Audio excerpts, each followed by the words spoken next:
Rome, the capital of Italy, is a city full of history and the birthplace of many artistic movements, and today I'll show all the striking monuments, delicious cuisine and shopping areas of the Eternal City. A great place to start is the Venice Square, located right in the heart of the city, with a magnificent Palazzo Venezia and the Grand Vittoriano monument, displaying a big stairway and beautiful bronze and stone statues, built in honor of Victor Emmanuel II, the first king of Italy. Next we have the world-famous Trevi fountain, the 18th century Baroque monument. Designed by Nicola Salvi, the fountain was merged into the Palazzo Poli, and it features god Oceanus being pulled by hippocamps and tritons on his shell chariot. The surrounding area is also perfect for an espresso or a sugary tiramisu, or grab a refreshing gelato at Il Gelato San Crispino.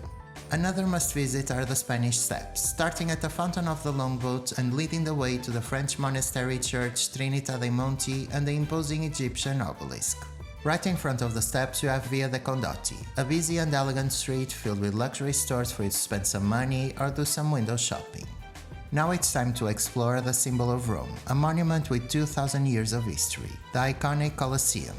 The world's biggest amphitheater was built to entertain the masses, and in the olden days you could see gladiator battles, exotic animal hunts, fake naval battles, and even convicted prisoners being thrown to wild beasts. The Colosseum has also small exhibitions with recreations and precious remains of its golden past. Only a few steps from the amphitheater, and usually included in your ticket, is a visit to the Roman Forum. Once a place of political, religious, commercial and social activities, the huge complex has ruins of its former temples, stores, markets, law courts, basilicas and various monuments. A fantastic trip to when the city ruled as capital of the world. Standing beautifully next to the Tiber River is the Sant'Angelo Castle, once a fortress, prison and papal residence, and now housing a magnificent museum. As you cross its stunning bridge, blessed by angelical statues, you'll be absolutely amazed with its architectural and decorative features, with rooms bursting with Renaissance frescoes, stuccos, grotesques and friezes depicting myths, epic battles and historical figures, and also plenty of ancient weapons.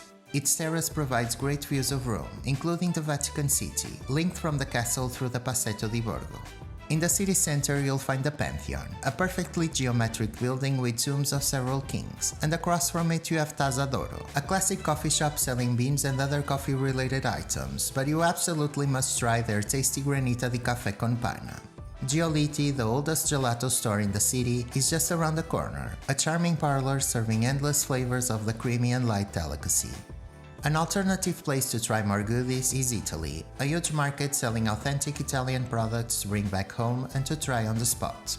Apart from all the amazing fresh and seasonal produce, rich cured meats and cheeses, you have loads of beverages, traditional sweets and biscuits, and of course, mountains of dried pasta. You can also sit and try a few dishes in the market's restaurants or in one of its stalls, with many savory and sweet options, including some of the country's most famous desserts like the cannoli. If you prefer a more genuine experience, Campo De'Fiori is a fantastic choice. The delightful open-air market has stalls selling fresh fruit, herbs and flowers, every kind of pasta that you could possibly think of, dried fruits, high-quality risotto, souvenirs, and even some fashionable accessories.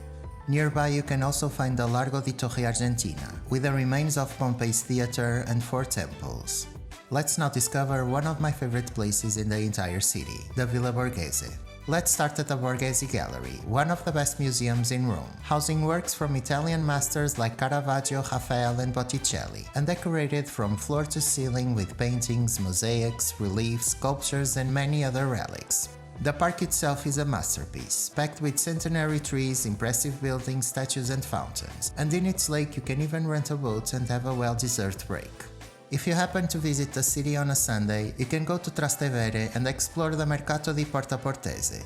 Its vendors sell all kinds of bargains, new or second-hand, including a bunch of different souvenirs, every accessory you could possibly need, unique objects, houseware, vintage books and vinyl records, and lots of clothes, neatly hanged or in gigantic piles.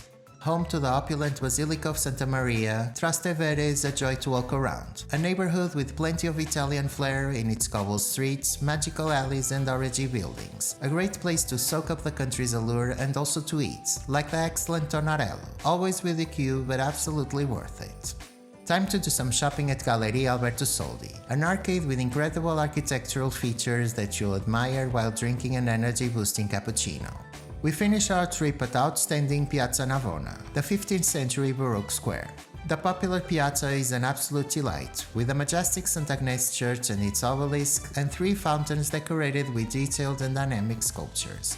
I found the square to be even more stunning at night, with the statues coming to life and looking even more dramatic. A lively environment where people watch street performers and eat at the surrounding trattorias.